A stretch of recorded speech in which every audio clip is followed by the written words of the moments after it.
Hey, my name's Kyle Thompson. I'm the city commissioner here in Frankfort.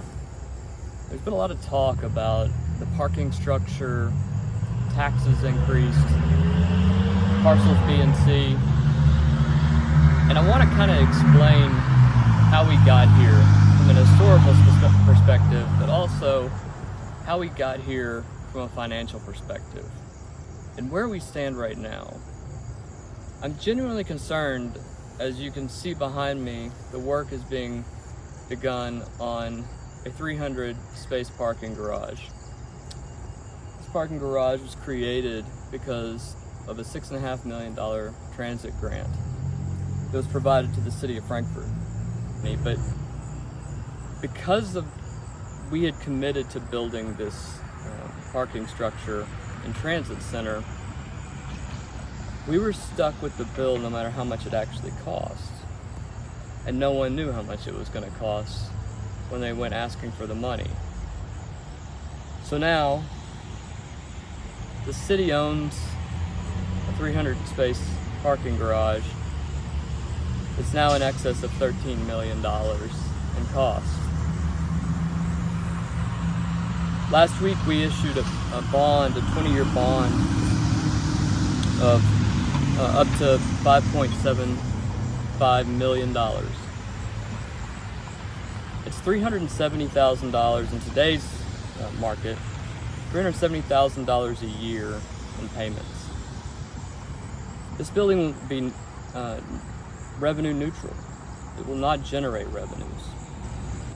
The thing that I want to explain over the next few minutes in some of the videos and things that I'm going to show it's not that it was just a bad decision that we came to as a city commission, but the prior commissions and other individuals involved with this project may have embarked on unethical and possibly even illegal activities. Frankfort is known as a town with a past that is based on corruption. We have legislators that have gone to jail. We were founded by someone that Teddy Roosevelt called the greatest traitor in American history. And yet this group of city commissioners promised to be different. Unfortunately, whether it was this city commission that was involved in it or not, we went along with a plan that was not good for the citizens of Frankfort. The purpose of this video is not to be negative. It's not to stifle growth. I'm very pro-growth in this town. This is my hometown. I want to see things happen, but I want them to be done the right way. And I want them to be done in a manner in which we can be proud and not worry about if things were done improperly. Yeah, right now, all we know is beginning in 2024, you, the taxpayer, are going to get your real property taxes increased, and now we have a bill for $400,000. In 20 years, the mayor said, what will we have? We'll have a paid off structure. But what we'll have is we will have a degraded structure that will cost significant amounts of money to maintain, more than $150,000 a year on top of the bonding, to pay for the maintenance of this structure that will make $0 for the city of Frankfort. And I venture to say, very few of you watching this video would even want this structure built. But this is just a cog in a bigger problem. As you'll see just over here, over my right shoulder, the old YMCA. We have a contract right now with our developer that states that that YMCA should be torn down at the exact same time that this building is going up.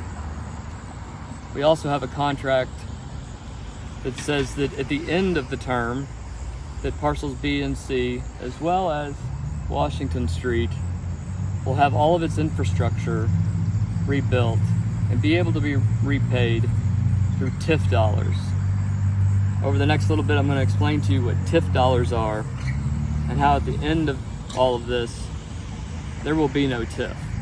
There is no reimbursement for any of these funds. And the micro amount that we will receive would take 100 years to pay off the total debt that the City Commission now and the City Commission prior to us in 2020 agreed to take on.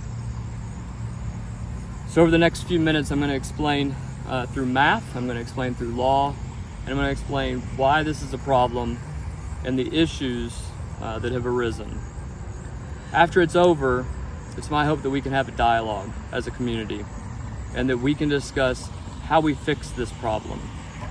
Because as you can see right out here, we have an empty field.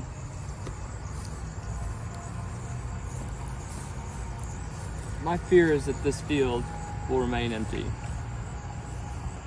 until we figure out how we got here and where we're going after this.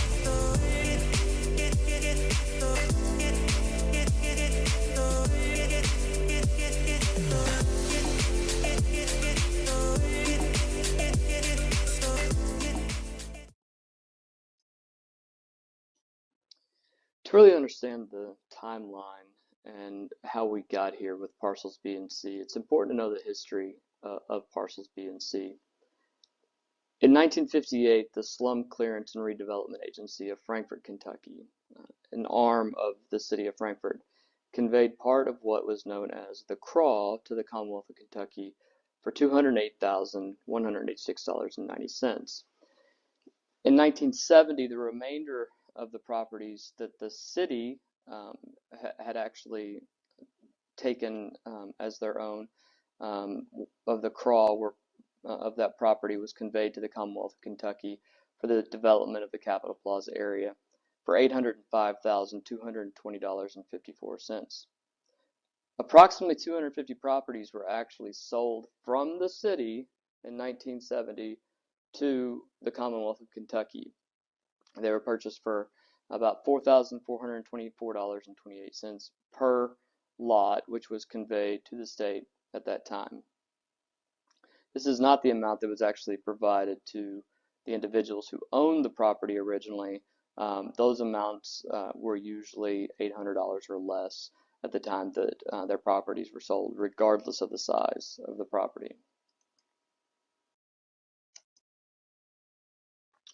The Frankfort Capitol Plaza Hotel, including the Fountain Place shops, the State Office Tower, and Farnham Dungeon Convention Center, which eventually would become the Frankfort Civic Center, began their construction in 1968 and were completed in 1972.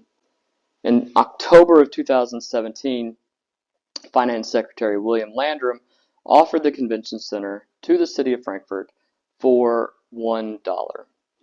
Mayor Bill May at that time said in an article printed in the Northern Kentucky Gazette, "We just can't afford the upkeep," and didn't see the need to actually bring the matter up with city commissioners. It was never brought up in an open meeting. The matter, he stated, was basically because the city commissioners had already decided on the convention center's fate. Interestingly enough, though, to bring the convention center into compliance with building codes, it would have cost about $18.9 million in 2017. One of the stories that's always been out there is that the reason that the convention center had to come down at the same time as the tower is because they had a connecting HVAC system. To some extent, that is true, they did, but that did not mean that the HVAC system that was being used in the convention center could not be utilized from the infrastructure standpoint that was already there, and the idea that we would not be able to bring it up to code without spending millions and millions of dollars on just HVAC simply wasn't the case. It was just an excuse to not purchase the property for $1. The Tower and Convention Center remained in place until 2018, when the tower was brought down, we all remember on that Sunday afternoon, by a planned implosion, and the convention center was removed shortly thereafter. The decision of Parcels B and C and what would happen to them, their fate, was actually decided way before the city of Frankfort ever had any involvement with regard to a bid process or a development plan. Because in November of 2017, after the city had denied the option of purchasing the property, the city was told that their duty was to actually find a consultant to develop a downtown master plan, while the state themselves would go out and find a developer for the land. This entire process was fast-tracked at the end of Senior Bashir's administration to the point that it was a necessity for the Bevin administration to follow through with it and put these properties back on the tax rolls, as they said. And then what actually precipitated the creation of development on this area was the building of the Mayo Underwood building that currently sits at the corner of Miro and Wilkinson Boulevard. Interestingly enough, when CRM developers and D.W. Wilburn built that property, somehow that property was kept off of the city tax rolls. In addition to that, the property on Sauer Boulevard, which is a state office building known as the Sauer State Office Building, those two properties alone have an estimated ad valorem real property value of $75 million that is not on the city tax rolls. There's actually one other property that is owned as well in the city by CRM and D.W. Wilburn, and all of those should probably be on the city tax rolls.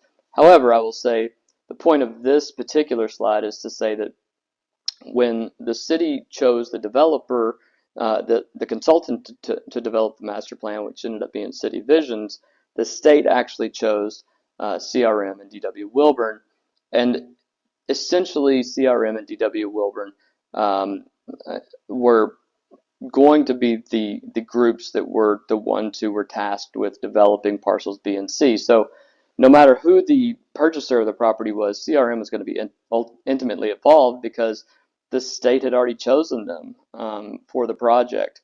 Now that becomes important later on when we find out who CRM is and where they fit into the process as a whole. But that's the history, if you will, of how we got here with parcels B and C. There are essentially 5 problems with the transaction that occurred with parcels B and C. The first one is that the bidder did not exist at the time that the bid was both placed and the sealed bid was opened. That's a problem. The second one is what I refer to as the Jeff Quammen connection. I'll explain who Jeff Quammen is and why you should care of who he is. The third issue is CRM a bad actor that was thrust upon the city by the previous administration? And I will say, when I say the previous administration, I'm referring to both the state and city administrations when discussing that. Fourth, who is really paying for all of this? We were told from the very beginning, even as far back as 2020, that this was a no risk situation, that the city couldn't lose on this, and that it was not going to be borne on the backs of the taxpayers. And unfortunately, it appears that that's not only not the case, but reality is starting to sink in that you, the taxpayers, will be the ones who ultimately pay for whatever happens on parcels B and C. The fifth and final issue that I'll delve deep into, and there are some other issues that I list later that I won't go so far into, but the fifth one is the pie in the sky sales pitch. Now I like to call this one the snake oil salesman pitch because in February 3rd of 2021, the first time that this city commission met with the developer, Craig Turner, who is the owner of CRM, we also met with Commonwealth Economics. I will show you later on what Commonwealth Economics promised us, and I will show you how that pipe dream absolutely didn't come true and the issues that led us to that point. So the first problem is the bidder did not exist. And who was this mystery bidder? The bid process for Parcels B and C were dealt with by the Finance Cabinet Real Property Division in 2019. August 6th of 2019, solicitations were placed online for sealed bids, and they were released by the Finance Cabinet Division of Real Property to close at 3 p.m. on September 25th, 2019, under the direction of Secretary William Landrum. During that time, there were approximately 5 amendments and addendums to that bid, none of which changed the timing of the bid, but added more context of what was going to be needed.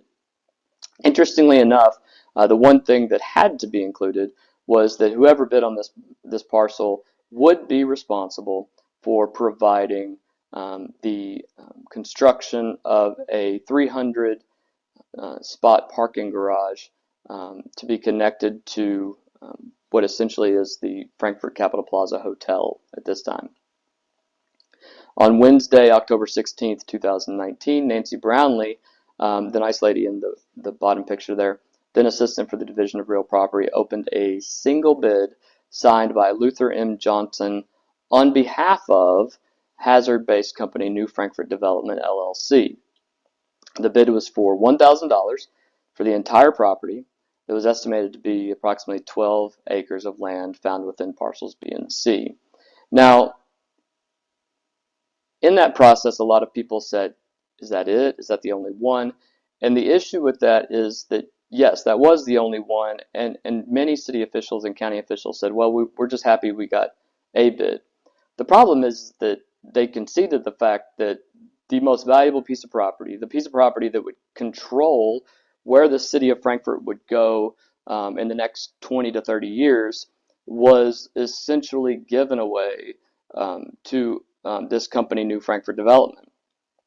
Now, the Finance Cabinet has been extremely quiet about when this bid was received, but we are aware that the bid was received in the 11th hour, if you will.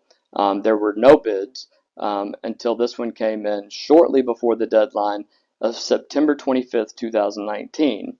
That date is important, September 25th, 2019. The reason that is important is because under KRS Chapter 45A, and I'm going to get into a lot of law that, could be boring, but it's important that you understand these provisions. Under 45A-015, it basically says that the laws related to capacity to contract, very important phrase, agency, fraud, and misrepresentation are going to supplement this chapter's provisions, that being Chapter 45A. Chapter 45A 020 subsection 1 says that this chapter explicitly applies to the disposal and sale of state-owned property, which Parcels B and C actually were at the time, because in 1970, the city of Frankfort actually sold the property to the Commonwealth of Kentucky. KRS 45A-080 talks about competitive sealed bidding, and this is important because it says each written or reverse auction bid together with the name of the bidder shall be recorded and be open to public inspection. Electronic bid opening and posting of the required information for public viewing shall satisfy the requirements of this subsection. It goes on in subsection 5 to say the contractor shall be awarded by written notice to the responsive and the responsible bidder whose bid offers the best value. So that begs the question of what is a responsible bidder and what is a responsive bidder? Under KRS 45A-070, a responsible bidder means a person who has the capability in all respects to perform the contract requirements and the integrity and reliability which will assure good faith performance. KRS 45A-070 subsection 8 says a responsive bidder means a person who has submitted a bid under KRS 45A-080, which conforms in all material respects to the invitation for bids, so that all the bidders may stand on equal footing with respect to the method and timeliness of submission as to the substance of any resulting contract. So the question is, who is a person? Well, we know what a person is if we're talking about a human being. But under the laws of Kentucky, a person can also mean any business, individual, organization, or a group of individuals. The problem is that the individuals who actually made the bid on this parcel was a company called New Frankfort Development, LLC. The reason that that's a problem is because the bid had to be submitted prior to September 25th, 2019. The bid was open on October 16th, 2019. New Frankfort Development did not exist until 3:08:47 p.m. Eastern Standard Time on October 16th, 2019. That's a problem because New Frankfort Development placed a bid on September the 25th, or just prior to September 25th, 2019, and on October 16th was the winning bidder, yet they didn't exist until 8 minutes and 47 seconds after the bid was opened. If a company does not exist in any state of the United States, business law tells you, and the laws of the UCC will tell you, that they do not have capacity to contract. That means that this company is not a person. They cannot place a bid. But it's important to note, if you will look at the top of the screen here, that there is a timestamp. That timestamp will tell you exactly when that company came into existence. This company, New Frankfort Development, which was created by Luther Marty Johnson, did not come into existence until 8 minutes and 47 seconds after the bid was opened, and a month after they had placed the bid. This bid was not legal. This bid could never be made legal. It was not made by Luther Johnson on behalf of Luther Johnson. It was made on behalf of New Frankfort Development. That's the problem. And as such, the state should never have awarded the contract to New Frankfort Development. Essentially, they should have reopened the bidding process or simply closed the bid and given the property to the city of Frankfort. But that's not what would happen. New Frankfort Development couldn't legally make the bid for Parcels B and C, and even if they did, every company that actually applies to purchase a piece of property has to fill out a number of pieces of paper. One of those pieces of paper is an affidavit for bidders, offers, and contractors claiming resident bidder status. And there's a reason that they ask for this, is because resident bidders, now under the laws of Kentucky, were given preferential treatment. But at the same time, you could receive tax benefits and abatements if you met certain qualifications as well. But under the laws of the Commonwealth of Kentucky, New Frankfort Development did not have the capacity to enter into a bid or even enter into any contract at the time the bid was submitted, or even open by the Finance Cabinet representatives. This is because it didn't exist until after that bid was open, not to mention when the bid was actually made. Every bidder is required to sign this affidavit that's seen here on the right-hand side of the screen after they are awarded a bid. Because they didn't exist, they couldn't fill this paperwork out properly. But you'll also see in there that there are a few promises that you make under this affidavit, one of which is that you are authorized to transact business in the Commonwealth of Kentucky. Now, at 3:08:47 on October the 16th, they did have the ability to contract business, but they couldn't have made the bid. So you can't get from part A to part B if you didn't exist at the time that you made that bid. The second part is, it says that you promise that you've filed all your corporate income taxes, you've made all your payments to the Kentucky Unemployment Insurance Fund established, and you've maintained Kentucky workers' compensation policy in effect. This company didn't exist. So even though the finance cabinet could have looked at their financial records to determine if any other companies that they had met those qualifications, to my knowledge, that's not what was happening and never happened. This award was given outright to New Frankfort Development without any questions asked and without any proof that this company had existed prior to the time that the bid had been made. Now, the finance cabinet has these documents, and if this document was signed and sworn to by a representative of New Frankfort Development, which would have had to have been Luther M. Johnson or his attorney, if it was sworn to on that date, then it's a false affidavit. It is providing false information and sworn a false sworn statement, if you will, to a state agency, which is not a good thing and would not allow for this process to move on. So we get to problem two. Even if they were allowed to make the contract, we have more problems. On October 19th, 2019, the Frankfort State Journal reported that the brother-in-law of then Mayor William May was a business partner with New Frankfort Development organizer Luther M. Johnson in a company called Boxwood Development LLC.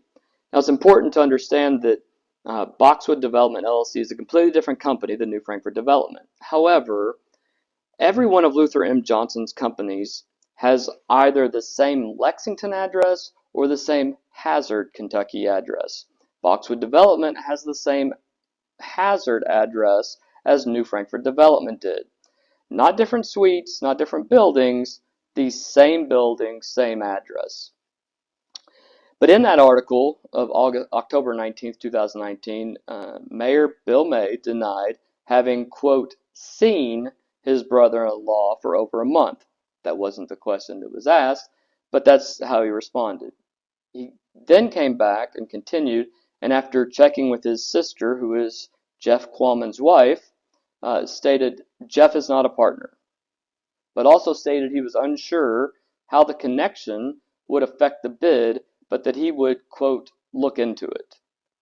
I assume he's still looking into it because nothing has ever been provided to the City Commission on whether there would be an issue. The reason this becomes a problem is if a bid was placed at the last minute, even though Mayor May says in the article here that he is not on the decision-making committee that the finance cabinet utilized to determine who would be the winning bidder. If there are no other bidders, it wouldn't matter if Jeff Qualman was a low-level executive or a high-level executive or a janitor. If he was told and tipped off to make a particular action happen, that could be seen as something that would possibly have an ethical conflict. Each of Marty Johnson's hazard-based companies share that same business address, as I said, and some of those include Neighborhood Restaurants LLC, Employee Resource Group LLC, Appalachian Land Leasing Group, and Boxwood Development LLC, the company that Johnson and Qualman were business partners in. They were business partners in Boxwood Development LLC up to and through June of 2022, but there's no proof that they are still not partners. That was just the last report that was filed with regard to Boxwood. So in some way or another, Marty Johnson and Mayor Bill May's brother-in-law have been business partners. And just because they state he's not a partner on this case or on this development, it muddies the water. And I'll explain how it got even muddier.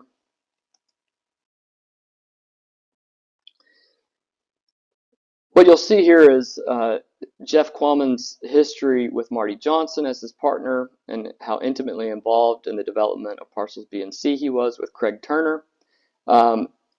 Jeff Qualman signed every document from the beginning of the time the Boxwood was created up to and through 6/22 when he was removed as the agent for service of process. Now, just because he was removed as the agent for service of process in 2022 does not mean that he's not still a business partner with Marty Johnson or even Craig Turner, because Craig Turner and Marty Johnson are now business partners. But as you can see here, Jeff Qualman signed all of these documents, was listed on all these documents as a registered agent, and he was actually a partner in this particular company.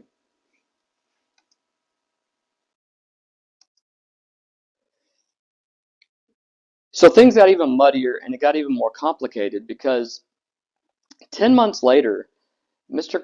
Qualman actually further complicated the issue himself. After the city was told by Mayor William May, Mrs. Qualman, his sister, and Craig Turner, owner of CRM companies, that there was absolutely no connection between Jeff Qualman and Parcels B and C, Mr. Qualman himself stated otherwise. In an August 24th, 2020 article in the Frankfort State Journal, it was reported that Mr. Qualman had attempted to contact City Manager Keith Parker on August 7th, 2020, just prior to Mr. Parker being relieved of his duties, regarding the delay of the mandatory public meeting related to the development. And as you can see in the article, Craig Turner told the city manager, Keith Parker, that he didn't feel like he had an obligation to contact Jeff Qualman back if he didn't want to. The State Journal actually contacted Jeff Qualman, it states in this article, who said that he has connections to the Parcels B and C development as well.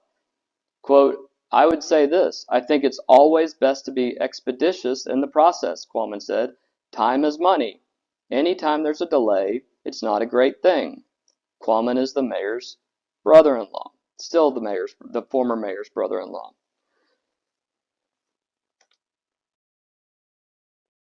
On February 3rd of 2021, the brand new city commission that came in that included myself and Commissioners May, Commissioner Unger, and Mayor Lane Wilkerson, we met for the first time with Craig Turner, who is the owner of CRM. Now, in that meeting, we met with Craig Turner, and we met with representatives from Commonwealth Economics. We were provided a PowerPoint presentation.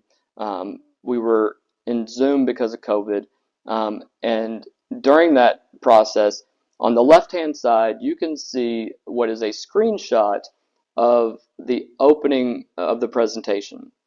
That screenshot was not identical to the packet that we were given on that same day for this presentation. City Commission receives a packet before each City Commission. If there's a presentation, we each have a copy of it in front of us.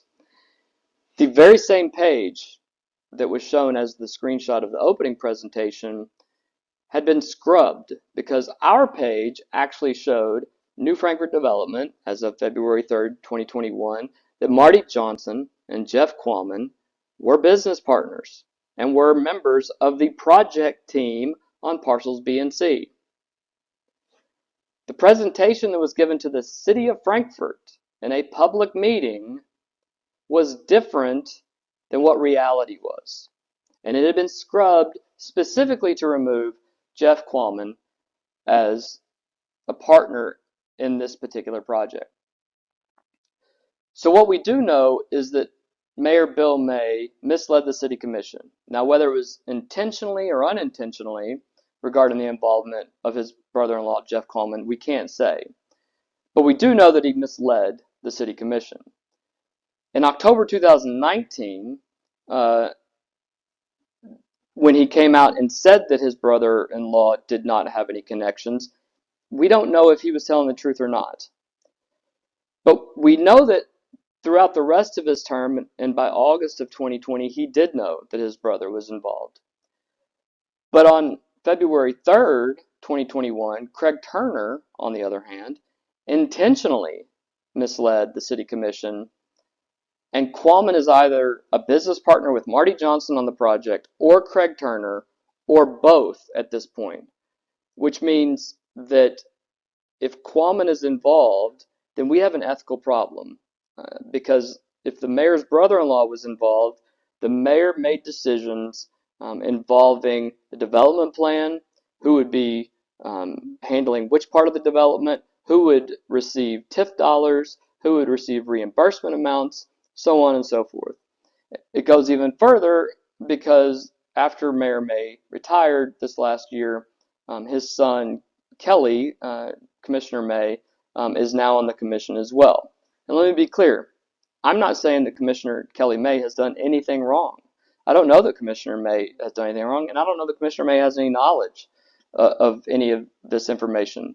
But what I am saying is that he has made decisions based on parcels B and C, and just the look of impropriety is enough for an ethical issue with the city, which we would always like to avoid.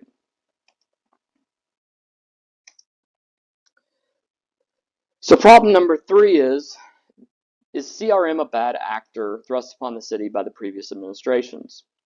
The question is, did CRM companies have any other internal ethical issues that would disqualify them from even working on this project? Well, in September of 2019, a federal grand jury was convened to look into potential campaign finance law violations and bribery charges against a man by the name of Timothy Wayne Wellman. He was an executive, as it states in the State Journal of December 15th of 2020, and of the CRM companies owned by Craig Turner, and the company that was granted not only the ability to build Mayo Underwood, but also Parcels B and the remainder of Parcels B and C. Those charges of bribery and finance law violations stemmed from accusations that Mr. Wellman had bribed 2 LFUCG sitting council members, including the former vice mayor of the city of Lexington, by providing at least 11 straw man donations from 10 other CRM employees. Under the laws, you could only give up to $2,000. The way to get around that is you get to each candidate. The way you get around that is you get what they call straw men. You give them the money, they make the donation for you. The problem with that is that's illegal. It's a federal finance violation, and it's also a state election finance violation. CRM companies were doing this essentially to influence the construction bid decision for the opportunity for CRM to develop and construct the new Lexington City Hall, which was going to be at the former Herald Leader building. They actually won the bid and received the highest score in a very tight scoring round with 3 other companies. There were 4 companies total that made the final round. But when investigators began looking into the donations, Wellman then instructed the employees, these 10 other employees, to lie about the nature of the source of the funds, and even created fake loan documents and destroyed other evidence of the scheme. Now, everything I'm telling you is documented in the Herald Leader, the Lexington Herald Leader, and some in the State Journal. So nothing I'm telling you is any information that's not public record already. But in February 2020, while the negotiations of the particular bid opportunity were being conducted for Parcels B and C in Frankfort, after they had opened a bid for a company that didn't exist, Wellman was convicted of 11 counts of obstructing justice in the investigation of unlawful campaign donations. Several former and current CRM company employees were also charged with lying to federal agents. Not always a good thing. So what were CRM's and Mr. Turner's reaction to the charges against Mr. Wellman? Well, in a strange coincidence to his response to the Quammen issue, Craig Turner stated to the Lexington Herald Leader, and I quote, "Wayne Wellman is a friend and a partner on a number of business ventures that I have had over the years. However, with regard to the project to redevelop and convert the Herald Leader building into the new City Hall, Wayne was not involved in any capacity on that development, business venture, or LLC. I fully expect his name to be cleared of any wrongdoing at the end of this unfortunate process, and in the meantime, CRM companies will continue on with business as usual." that didn't age well because, as I've just told you, less than a year and a half later, Mr. Wellman was convicted on 10 counts, or 11 counts, excuse me. But also in a strange matter of timing, on June 18th, 2018, after the May primary, when Wellman had bribed the council members, he was relieved of his duties at CRM. But here's what you have to understand about what Wayne Wellman was to CRM. When he made that comment that Wayne Wellman is a friend and a partner on a number of business ventures, that's a little misleading. Timothy Wayne Wellman was the executive vice president, the managing partner, and the registered agent of process for CRM companies for a minimum of 19 years. Up until June of 2018, after these charges had been filed, Wayne Wellman ran CRM. He was the executive vice president doing the daily operations for the company. And I would proffer, if he had nothing to do with the Herald Leader bidding process, why was Timothy Wellman actually bribing individuals on the LFUCG City Council? That makes no sense in any way, shape, or form. Wellman and Turner have actually been business partners for 25 years on a minimum of 17 business ventures. In fact, as of the current time, Timothy Wellman, who was convicted on both state and federal charges and sentenced to 1 year and 1 day in prison, after his convictions were actually upheld by the Sixth Circuit Court of Appeals, in which the appeals court gave a scathing rebuke and retort and summation of the proven allegations and evidence, he was required to finish his sentence. But even during that time, Timothy Wayne Wellman remained, and to this day, remains a business partner of Craig Turner in a company named Lex West Corp. Inc., a company that has the same business address as each of Mr. Turner's other companies in Lexington. This company has been in perpetual existence for 30 years, still in existence today. These companies, these monies, these actions are just different companies moving money in different shells. Timothy Wellman went to federal prison and remained business partners throughout that time with Craig Turner, the head of CRM. That seems to be a problem. If CRM was a bad actor under the laws of the Commonwealth of Kentucky and the United States, and it was not ever discussed. It appears at this point that CRM companies and now New Frankfort Development LLC have likely violated the annual affidavit for bidders and contractors and sworn statement regarding finance laws, as those two companies are now combined into one entity between both of the parties. It is my understanding that at this point, CRM doesn't have any intent of putting any of the money towards the building of that parking garage, and that parking garage cost would be made up of potential grant monies that we would be receiving, and then the potential bonding of the remainder of that money. I'm just curious as to why the shifting of the responsibility for the parking garage has shifted from the purchaser of the land, as it was required in the deed, to the city, and what the justification for that is. Okay, the justification is pretty simple. From the very beginning, the entire intent on the development of the property would be done with other governmental or, quote, federal funds. The intent from the beginning was to do a TIF project and accompanying it with a grant. And in the previous administration with Mr. Parker back then, we had a great working relationship that also got us to a point that grant was applied for, and as we've gone through this TIF process with, I think we've had 2 public meetings. So the intent from our standpoint from the very beginning was to use those kind of dollars to build the parking garage. The difficulty here on a development of this size and scope is, number one, currently we don't own the hotel. 150 of those spaces need to be accessible to the hotel. The others are going to be accessible, or a good number of them, not all of them, obviously, for the transit center.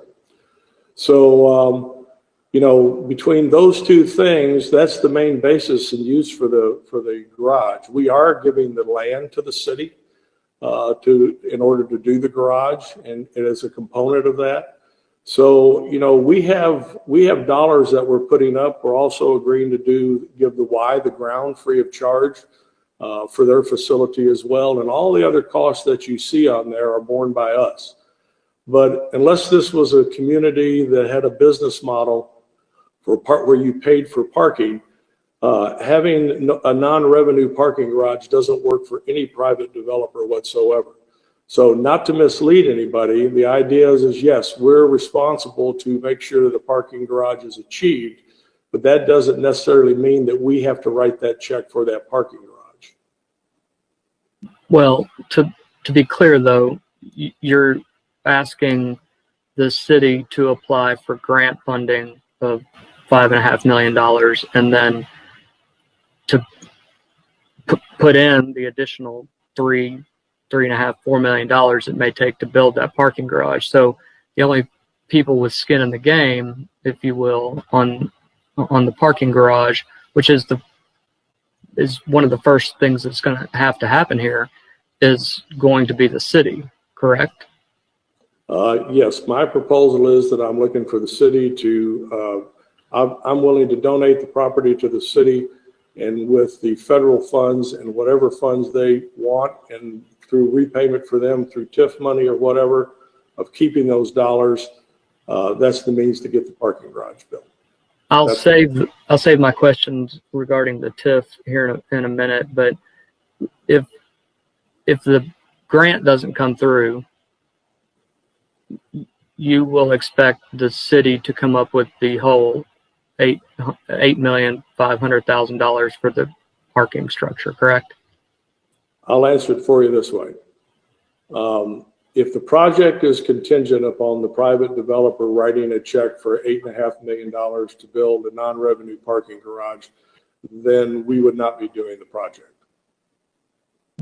I understand that particular position, but you also understand that as a non-revenue making parking structure, it holds very little benefit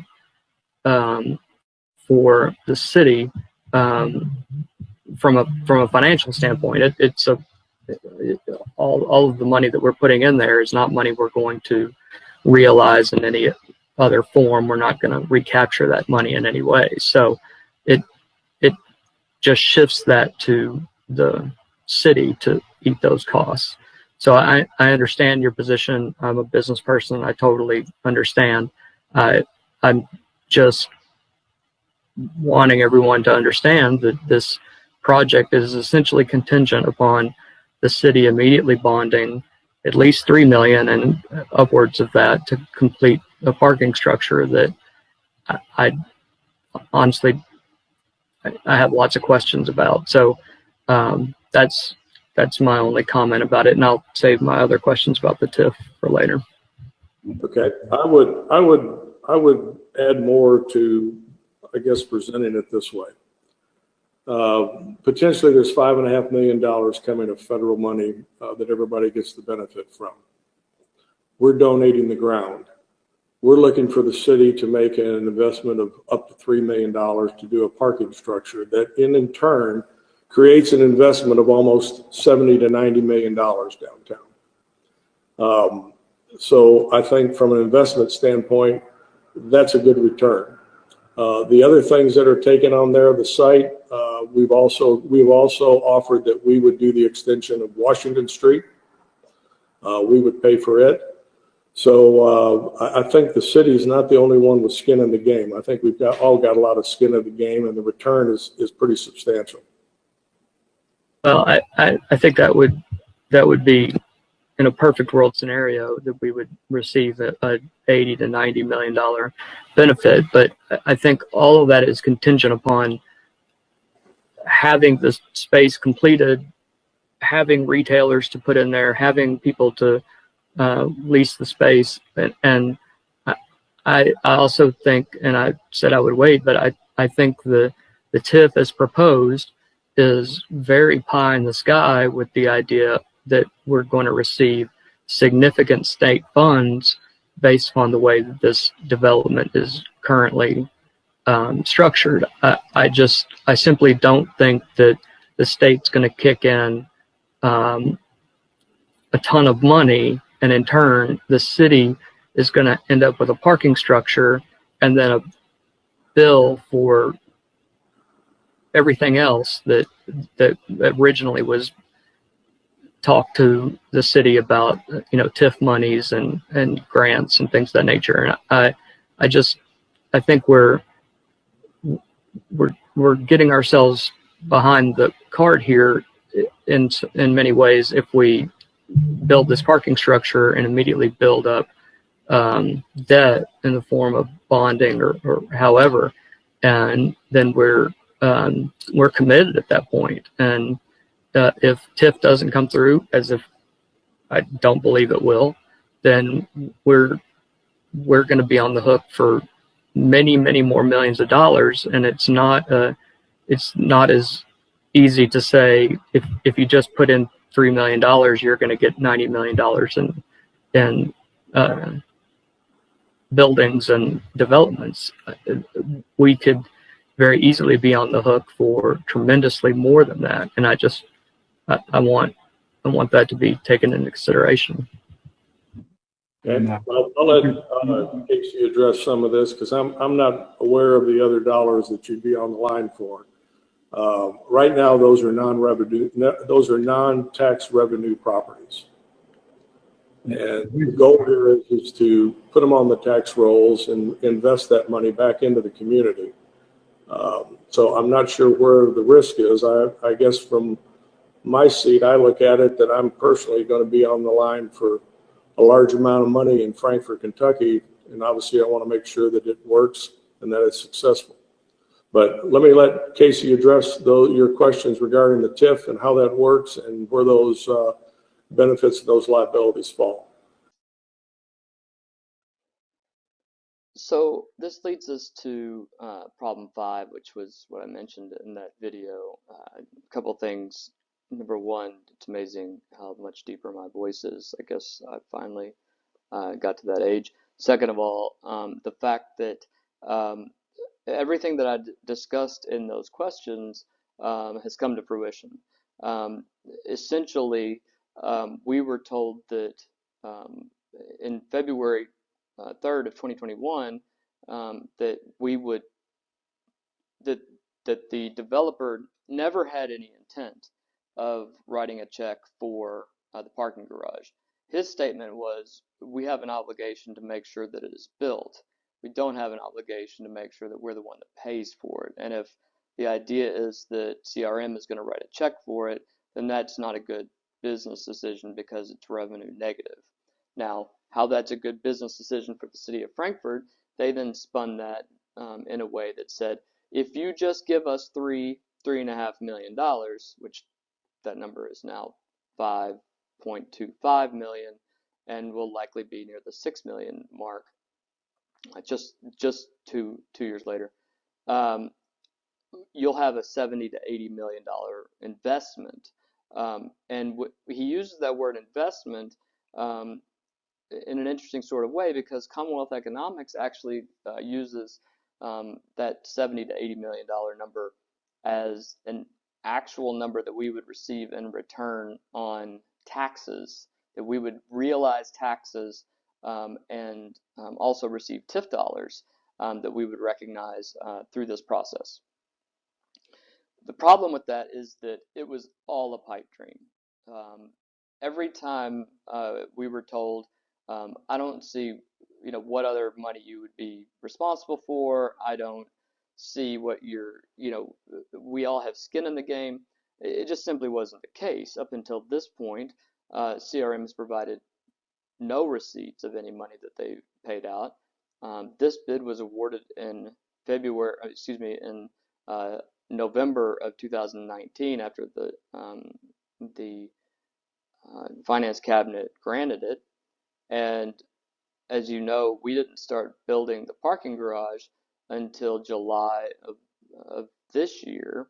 And contemporaneously with that, they should have started their build as well. They have not started the first thing. Should give you great pause. And of course, in the end, we're the only ones with the skin in the game right now. We're the only ones who are on the hook for any amounts of money, and that amount of money is now close to $400,000 a year in bond payments. So this is what I call the snake oil salesman striking the town folk. Back in the 1800s, you would have someone that would come into town and he would have a miracle cure that would be able to save all your ailments. It would be able to cure cancer and heart problems and indigestion and arthritis, anything you can imagine, it would be able to cure. And if you just use this elixir, and people would spend all their money hoping that this grifter would be able to sell them something that would cure them of all their ailments. We all know in most cases it actually harmed them because it was some type of poison or it was completely benign and did nothing. What makes me upset and what makes me sad is that my town, my community of Frankfort, is being seen as a bunch of rubes that would fall for this hook, line, and sinker. And unfortunately, not necessarily this city commission, but the one before us, set us up to where we have members of the city commission who felt like they absolutely had to spend that money to build that parking structure because of either contractual obligations or the fact that once we built it, it would kick off this enormous financial growth in downtown, which is both illogical and very unlikely. The Commonwealth Economics Group, who provided the initial economic evaluation that CRM provided to us they actually originally provided it to the city of Frankfort in February of 2020, was a pipe dream from the very beginning. But every time a representative of CRM or NFD says a small investment for a parking garage to receive a return of $80 to $90 million is a pretty great ROI, they're simply not being completely truthful. We, the city of Frankfort, are never going to enjoy an increase of $80 to $90 million in revenue. Whether that's tax revenue, whether that's investment in downtown, whatever you may want to call it, that money is never going to be seen. However, the numbers that were provided by Commonwealth Economics was actually tax dollars that they said that we would see over a 20-year period, not 50 years, 20 years. Page 4 of the Commonwealth Economics report shows that the economic impact of local TIF that includes occupational taxes and ad valorem tax increase, even using their numbers, even using the highest numbers that they could provide to us, the Frankfort tax revenues on those two amounts received is simply $5.423 million over the entire 20 years for tax incremental financing at a local level. That is a grand total of $271,154.10, and that's if you have this mixed use property, you have buildings that have office spaces in them, you have retail stores, you have 220 some condos and townhouses for people to live in. That's if everything is built and there is a brand new structure on every inch of that we could expect to receive in local tax dollars that could be used towards this TIF $271,154.10 per year in the best case scenario, and that's if all of the properties together added $70 million. If they increase the value of parcels B and C to $70 million. Now, $70 million increase in property is significant and would be monumental. I agree. Very unlikely and a terrible investment if you're a business person to do that in a city that is struggling financially already to find workforce. However, the infrastructure costs, the things that were going to have to be built for those things even to happen, are monumentally higher than even the best case scenario allows for. Remember that $5.423 million.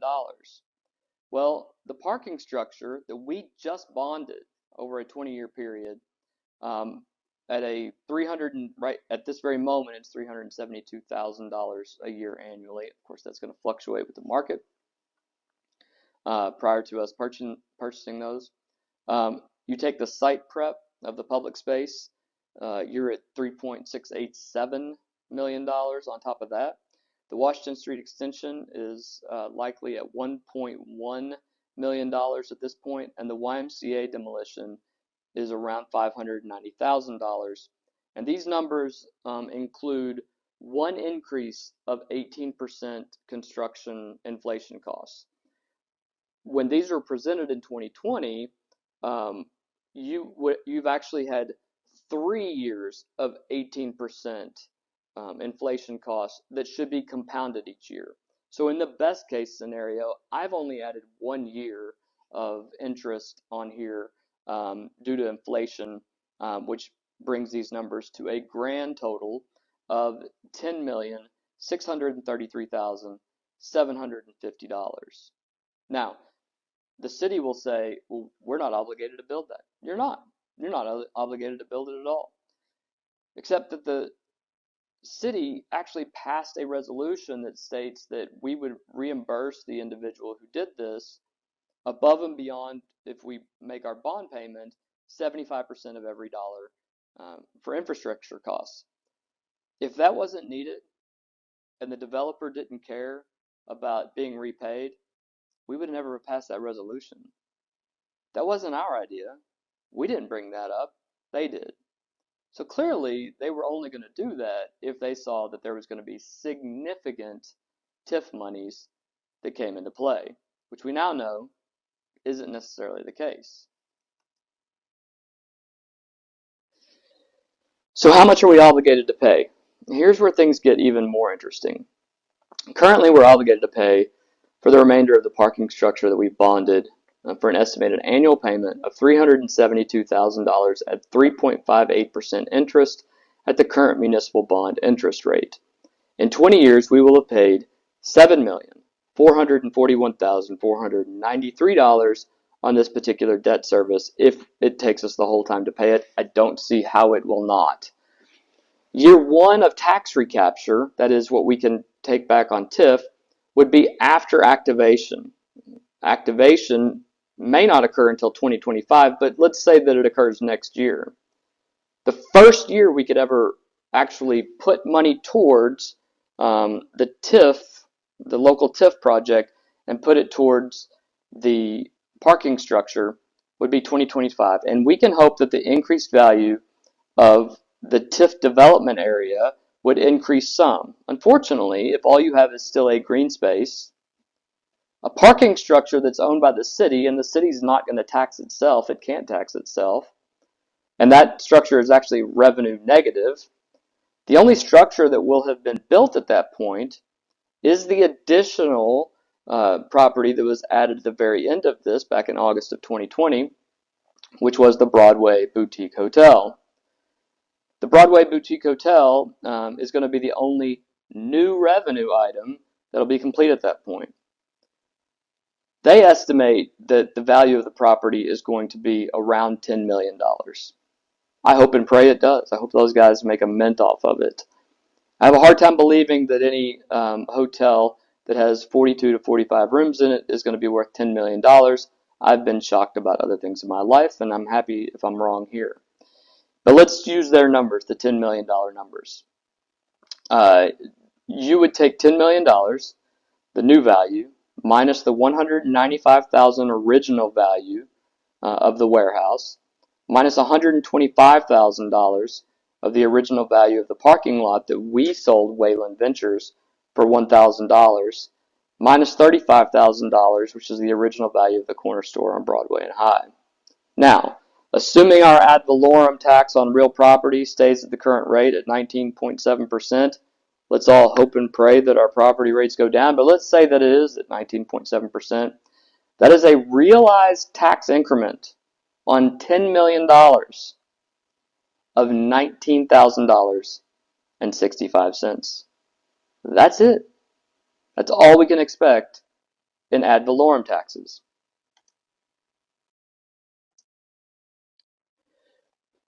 With regard to increased occupational taxes, which can also be added to this as part of the local incremental financing, if the hotel employs 35 full-time staff, the hotel is now planning for 42 total rooms, we believe, and let's say that they pay those individuals $30,000 a year on average. This is actually $5,000 more than Commonwealth Economics predicted.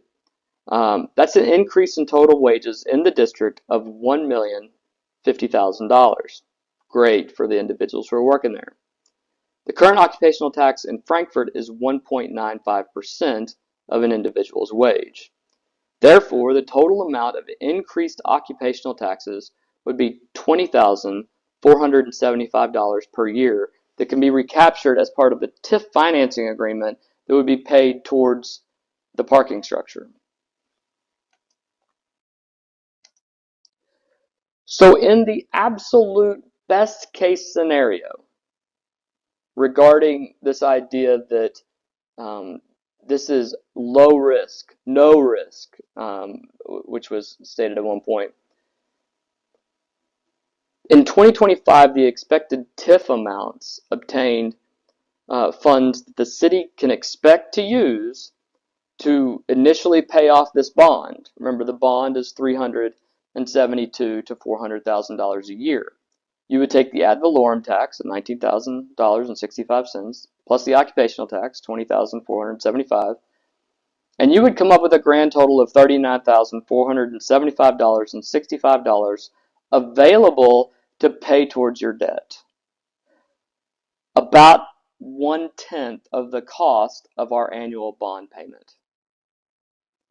The TIF won't even be activated until 2025, likely at the earliest, and the likelihood of even capturing those funds in that year are very slim due to the timing of opening and tax assessments.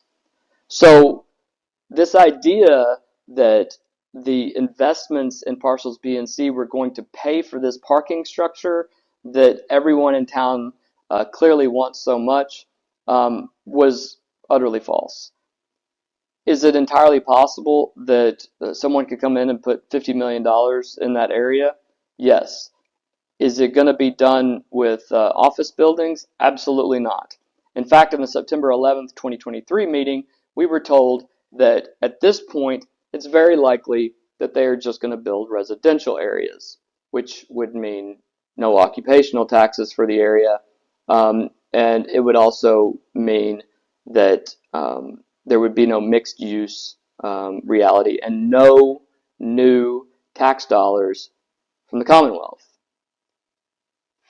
which is a problem because we had been promised up to 80% of all of the funds that the state would be able to pledge.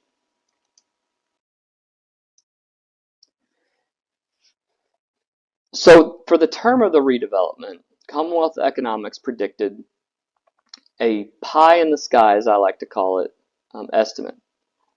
The pie in the sky estimate of $81,846,000 is the amount that the economic analysts at Commonwealth Economics predicted in July 2020 using, and as they stated, pre-COVID analytics.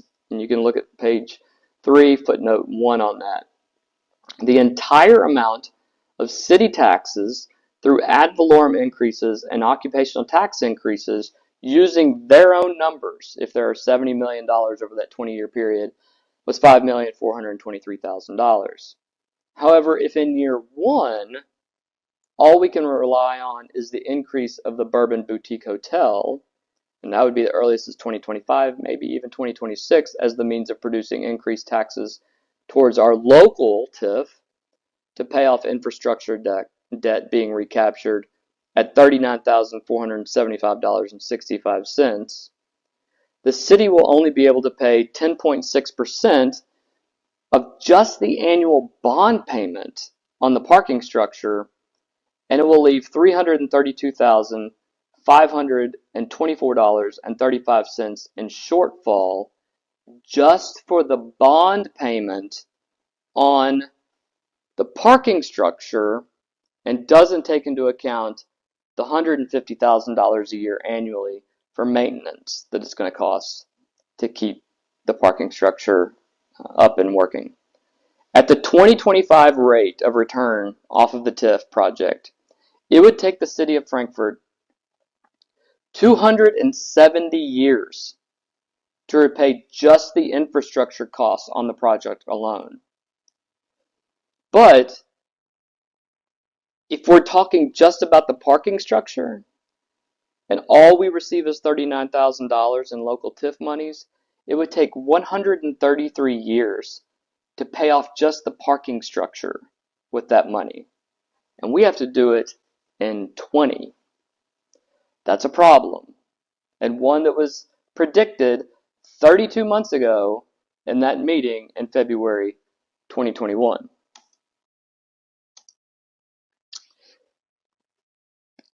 So even in the best case scenario, we're going to be on the hook for $372,000 because Mr. Turner and CRM have stated they do not have any intent on using their own money.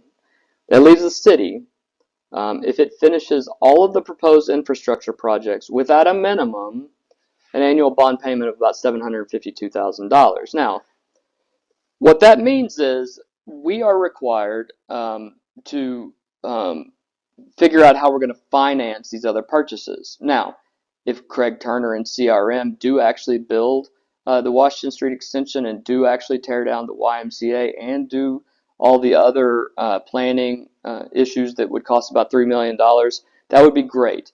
But they are only going to do that if they are repaid those amounts. So if we want those things to be built, if we want Washington Street to be increased, if we want these other things, then we would have to finance it in some way, or it would have to come out of the general fund. If we don't bond these things, then the convention center, the hotels that we have talked about, the restructuring of other aspects of this project, they're all going to cost money. So no matter whether we bond this portion or we bond other aspects that may cost up to $5 to $10 million, we're going to have bond payments of significantly more than just the $400,000 that we have right now. Otherwise, all we're going to have is a parking structure sitting there, and we're going to be on the hook for that. If we end up having to bond anything more than just the parking structure, and let's say it is the additional amounts of infrastructure that they laid out, that whole $10,780,000 amount, then we're going to end up paying $15,072,000 over that 20-year period. But we're not done, because the ongoing maintenance of the parking structure is $167 per parking spot for a cast-in-place structure, which is exactly what this is, equaling $50,100 a year in maintenance costs, according to the Innovative Engineering, Inc., and you can see the link there. That's an additional $1 million of minimal maintenance for that 20-year period. And for the life of the structure, it would be $1.7 million. So as the mayor said, at the end of the 20 years, you'll have a bonding, you'll have a debt-free parking garage that'll have to be replaced after 25 years anyway, because that's all it has to live. So it's great that you would have 5 years before you would have to build a new one. That means that we would have a total cost of $16,074,567 cost for the infrastructure build and maintenance for Parcels B and C over the next 20 years. And that's if we just do the bare minimums of what we said we would need to do to be able to get Parcels B and C ready for all of this major investment. That's $803,728.35 in annual payments for the next 20 years. Where is that money going to come from? It's not going to come from CRM, and it's not going to come from Craig Turner's pocket, and it's not going to come from New Frankfort Development. So what happened to the state TIF amounts that we were promised? On October 28th, 2021, it was reported that the Bourbon Boutique Hotel on Broadway received $2.7 million from the Tourism, Arts, and Heritage Cabinet's Development Incentive Program. This effectively and completely ended any opportunity for state TIF participation. Now, that doesn't mean that we're totally out of it. We could still get a state ad valorem tax. But a state ad valorem tax has other requirements to it as well that we'll talk about. But with regard to a state sales tax or any other incremental financing such as occupational taxes or income taxes, we're not able to do that. And here's the reason why. Just below there is a quote from an email that I received. I will not report the source of it, but it's from an individual that works for economic development. And it states, there has not been an approval of a state TIF project in Frankfort. Please note all TIF projects are required to start at the local level and may not request participation from the state until that happens. Additionally, I recall reading an article about approval of a TDA project for a boutique hotel that was included in the development area of the Frankfort TIF. I did not fact find and agree any of the information to approval documents. I will only mention this information because our TIF statute will not allow approval of a mixed use or signature TIF for a project already approved for a TDA because it would be double dipping and double pledging the same taxes. The developer on the Bourbon Boutique Warehouse essentially removed any option for the city of Frankfort to dig into that $40 million plus that had been promised. For state real property ad valorem taxes to be applied, the infrastructure costs must be at a minimum $10 million. So every time somebody says, we don't have to build that, but we're going to get ad valorem tax money, if the project never reaches that level of development, if it just stays at the $5 million level for the parking garage, there's absolutely no means by which the city may receive any state TIF dollars. And as of this particular presentation and me releasing this information to you, there has been no TIF application presented or drafted or submitted to the Kentucky Cabinet for Economic Development, a process that usually takes over 1 year. In addition to that, all of the monies have to be new monies that come in to the TIF project. So if all we're building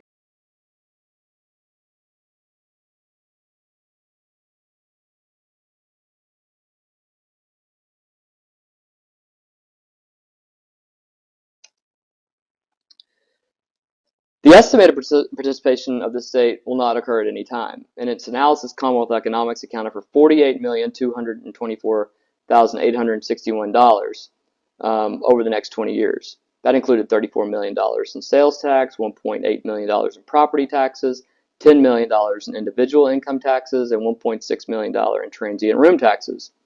With the total baseline amount, which is what you subtract to make sure you determine what the added increase of the value is, of $6.7 million for the pre-development state tax revenues, Commonwealth Economics determined that at 80% participation that the state could and would provide $31,875,519 in TIF incentives that could be used to pay towards the project.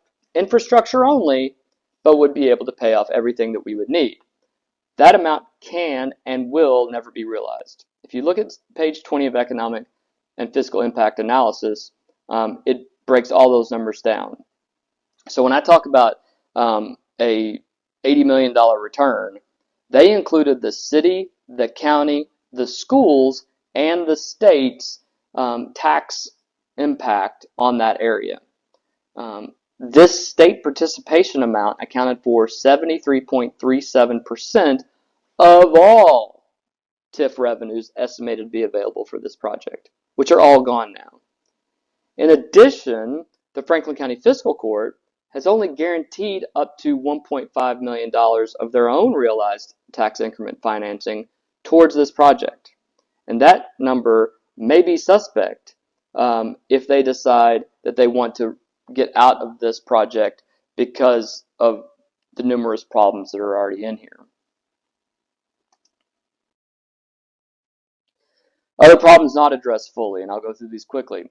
The city's in violation of several portions of the development plan, including page 2 on the last paragraph, where it says the city plans to seek a pledge of state incremental tax revenues under one of the state participation programs, mixed use, or the real property tax program, as provided in the Act, to reimburse approved public infrastructure costs. That's an impossibility. It's a legal impossibility this time. The city is in violation of page 15, first paragraph of the development plan, which states the city and or agency thereof will submit an application to the Kentucky Economic Development Finance Authority. We have not done so. The developer is and has expressed his intent to remain non-compliant with Section 4 of the Master Development Agreement, except as provided under Section 5, that the project shall be financed with project financing and equity provided by the developer and its affiliates or third parties, subject to the pledge of incremental revenues of the developer for public infrastructure. If we can't guarantee that pledge, that's never going to be built. Other problems, moving on, developer is in violation of Section 4, subsection G. Developer agrees to undertake the following projects concurrently with the construction of the parking garage, demolition of the existing YMCA. That garage has been being built for over 90 days now. Hasn't been the first thing that's been done to the YMCA. And concurrently with the construction of the parking garage, developers shall complete the sufficient plans for the private project elements to be constructed by the developer and have set approved by the required local and state agencies so as to enable the developer to start construction of the private project elements upon the completion of the parking garage. Craig Turner stated in a recent meeting, that September 11th meeting, that the project elements have neither been set or even decided at this point, 30 months after the agreement was signed.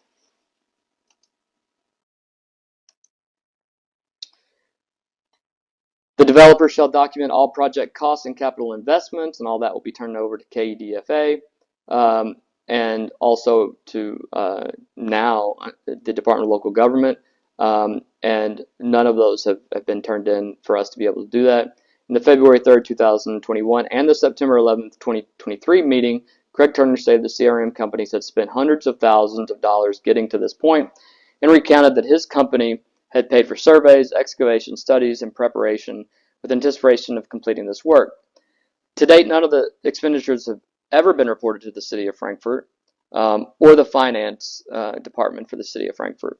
No filings have ever been made in any format to the Kentucky Economic Development Cabinet or the Kentucky Department of Local Government, as now required under state law.